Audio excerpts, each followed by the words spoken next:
Next at 6, new video as the search for a man suspected of murder ramps up, plus what we're learning about his criminal past. Our gas tax is going up starting next Friday. We're working for you to let you know how much this tax is going to cost you. How the Me Too movement has affected how men interact with female colleagues in the workplace. We'll show you how one nonprofit is providing free veterinary care and treatment for pets of individuals experiencing homelessness. San Diego County Fair, that means it's time to check out all the kitchen gadgets and see if they work. CBS 8 News live at 6 starts right now. Tonight, a timeline is emerging in the death of Raquel Sabian, a San Diego woman found murdered last month in Tijuana. Good evening and thanks for joining us. I'm Marcella Lee. I'm Carlo Cicchetto. Police are still searching for her boyfriend, Tyler Adams. And CBS 8's David Goffredson has obtained new cell phone video of Adams and the couple's baby.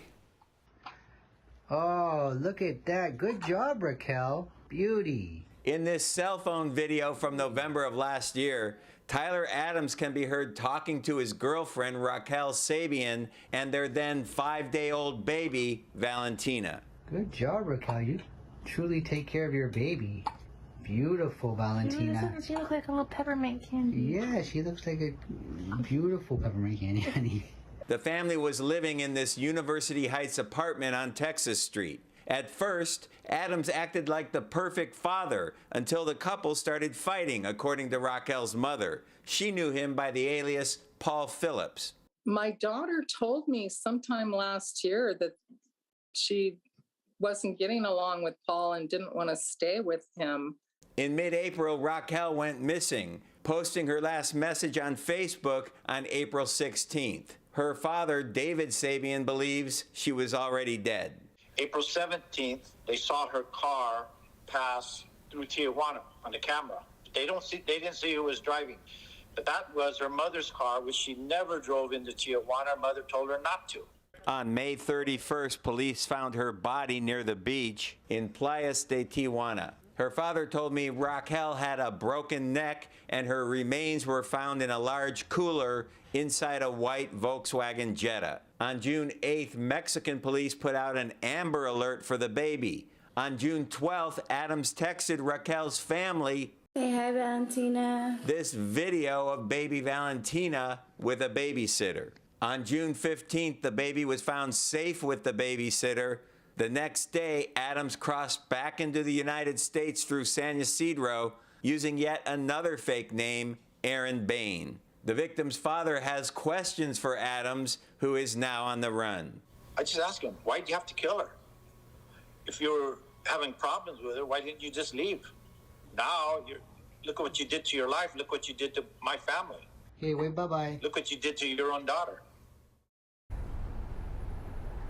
Now, we have learned that Raquel Sabian is actually a mother of 3. She has 2 other boys here in San Diego County, a teenager and a 4-year-old, and we believe at some point they were part of the foster care system in San Diego County, but the family tells me not to worry. Those 2 boys at this point in time are perfectly safe. More heartbreak in this tragic story, David Goffredson. The baby who was in Mexico, who was found in Mexico, is Sabian's baby still in Tijuana? Yes, Valentina. She's 7 months old now. She remains in protective custody in Tijuana, but we do expect that she will be transferred to Child Welfare Services here in San Diego County, perhaps by the end of the week. Meantime, Tyler Adams still wanted by the police. David Goffredson reporting live. Thanks, David. And a developing story out of North County tonight where investigators have arrested a dance instructor who they say sexually abused several students. 39-year-old David Silvas was arrested in Vista yesterday. Detectives say he sexually assaulted at least 4 girls between 2005 and 2014. They believe there may be more victims and potential witnesses. If you have any information about this case, please call the San Diego Sheriff's Department or Crime Stoppers. Tonight, this video of a police dog takedown in Chula Vista has a lot of people talking.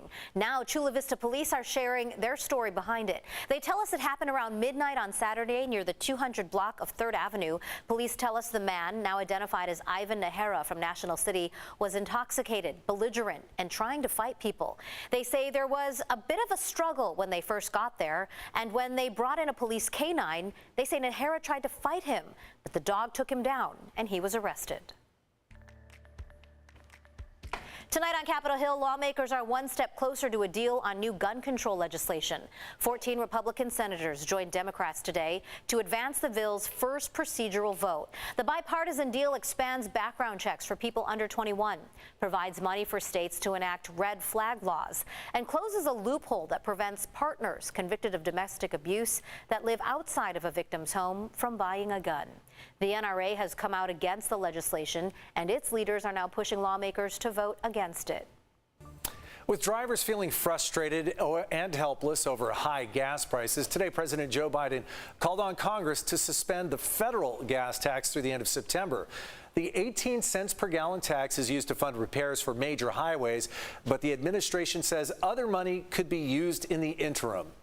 By suspending the 18-cent gas tax, federal gas tax, for the next 90 days, we can bring down the price of gas and give families just a little bit of relief. Here at home, California lawmakers have all but ruled out a suspension of the state gas tax, instead opting to create a committee to investigate why prices are so high. And as you're likely well aware, in California, we're paying the highest gas prices in the country right now. What's worse, prices are set to go up even higher next week. The state gas tax is scheduled to increase starting next week. CBS 8's Heather Hope is working for you to break down how much prices will go up and where the money is actually going. The price for regular gas at the Chevron behind me is $6.39 for regular, and that's already with the near 51 cents overall per gallon state tax added.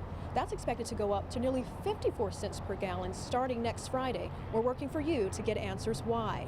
How much is California's gas tax going up? I checked the state's transportation website, which lists that starting next Friday, July 1st, the gas tax increases by 5.6%.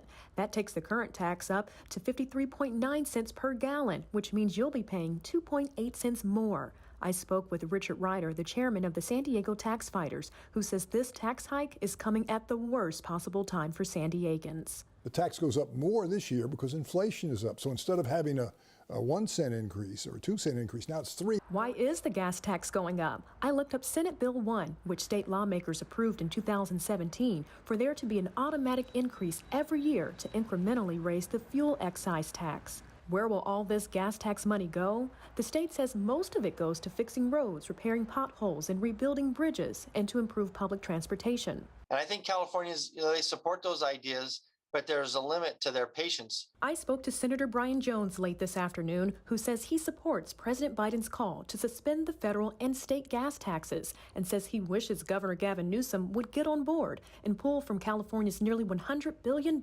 surplus by dropping the gas tax by 70 cents.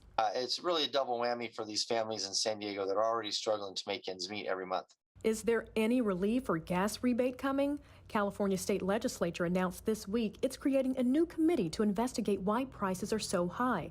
California Assembly Speaker Anthony Rendon says Californians could expect relief very soon, but didn't specify what or when. The way the disbursement would work with respect to rebates, there are some ideas about a debit card, some ideas about a check. There's also direct deposit through FTB is the third option that we're considering.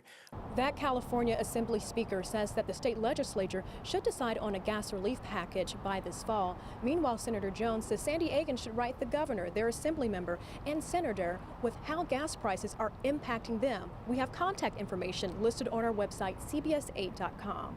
Working for you, Heather Hope, CBS 8. Thank you, Heather. And don't forget, here at CBS 8, we're working for you.